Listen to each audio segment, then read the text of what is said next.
Hoy vamos a ver los dos dogmas que hacían falta por ver de los 4 dogmas católicos sobre la Virgen María.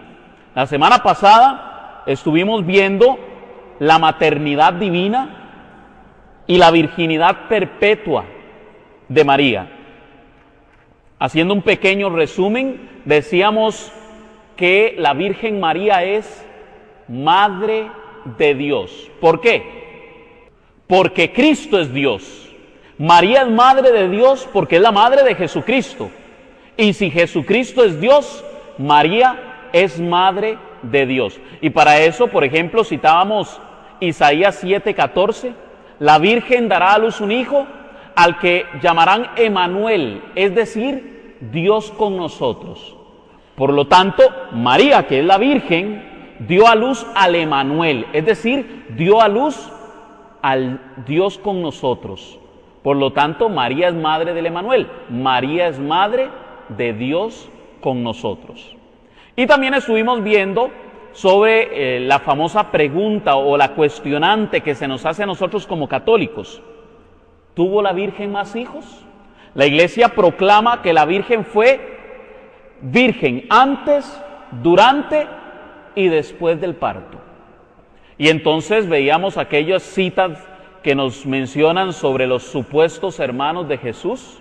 Marcos 6:3, ¿no es este el carpintero, el hijo de María? Y sus hermanos no están entre nosotros, y son Santiago, José, Simón y Judas. Dice la Escritura, aparentemente habían unos hermanos, pero resulta que, como vimos la semana pasada, esos supuestos hermanos aparecían en otras partes de la Biblia como hijos de otros padres, de otra madre que aparentemente era como hermana de María y que también se llamaba María, y hijos de otros padres, ¿verdad?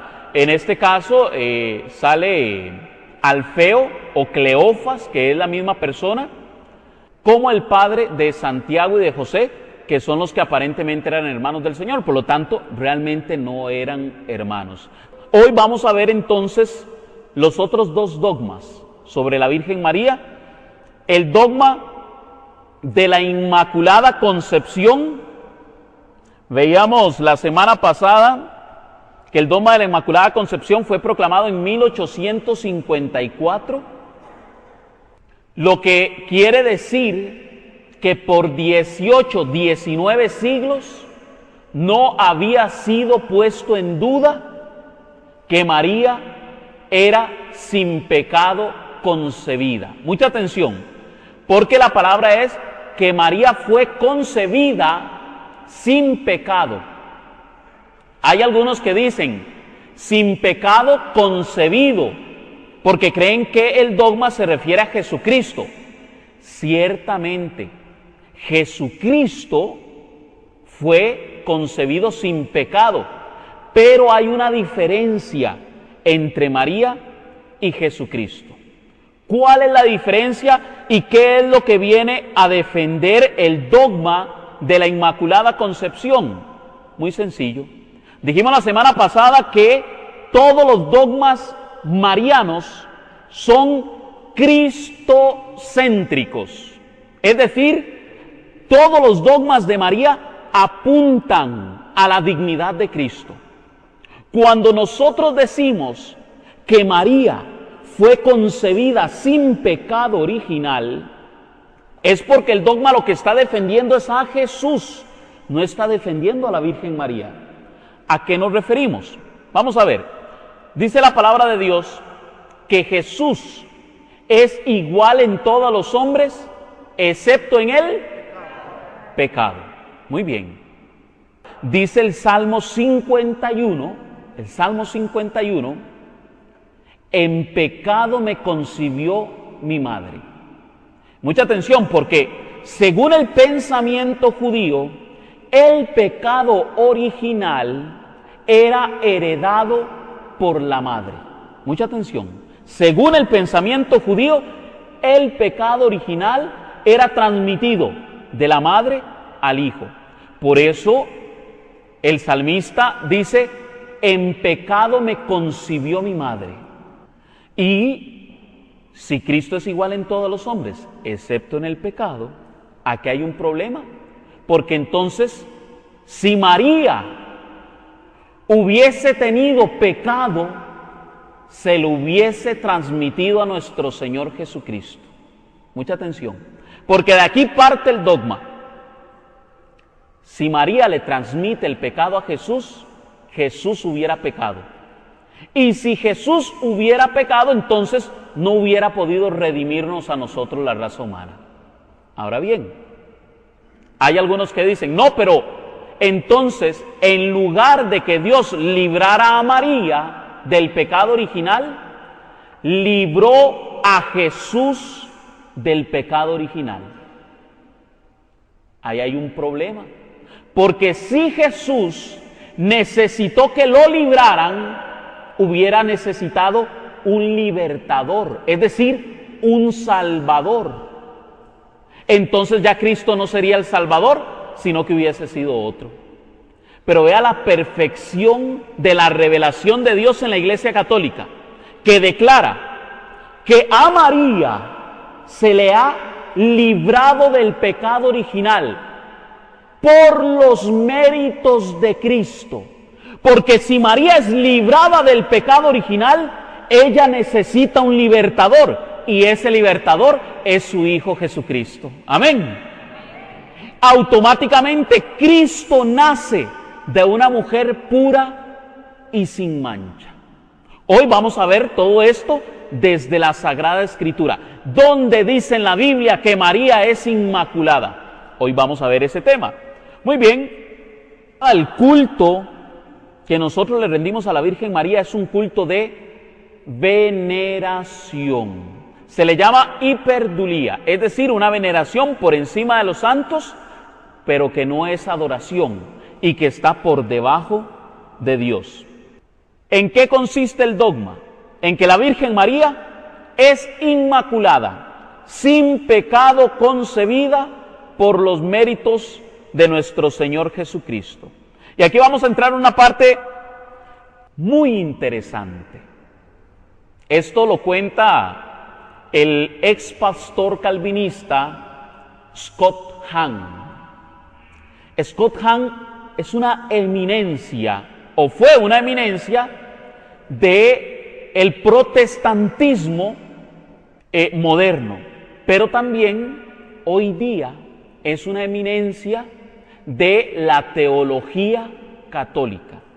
Scott Hahn fue nombrado por el emérito Papa Benedicto XVI como el teólogo honorífico de la Iglesia. Es decir, que lo que él enseña y cómo lo enseña es la forma en la que los demás teólogos deberían de estudiar la Sagrada Escritura. ¿Verdad? Lo pone como un modelo, como un ejemplo. Scott Hahn tiene un libro que les recomiendo que se llama Dios te salve, Reina y Madre. Espero que lo puedan conseguir. Es un libro maravilloso que el que quiere conocer sobre la Virgen María, a mí se me hace la boca agua. Yo me lo he leído 2 veces y no me canso de leerlo. Y él nos habla de cómo llegar a María por medio de la tipología. Recuerdan que en el tema número 2 sobre la antigua y la nueva alianza hablamos sobre lo que eran las prefiguras, ¿verdad? Decíamos que el Antiguo Testamento es una sombra de los bienes verdaderos, como dice Hebreos 10:1. Y decíamos que todo aquello del Antiguo Testamento que se reflejaba en el Antiguo Testamento venía como oculto el Nuevo Testamento. Y en el Nuevo Testamento venía revelado el Antiguo Testamento. Y para eso, pues, nosotros poníamos unos ejemplos. Uno de ellos era Isaac. ¿Recuerdan a Isaac? Isaac es figura de Jesucristo. ¿Por qué? Porque Dios le pide a Abraham, al padre Abraham, que le dé en sacrificio a su hijo. Es decir, Abraham representa al Padre Celestial y el Hijo representa a Jesucristo, que va a ser llevado en sacrificio.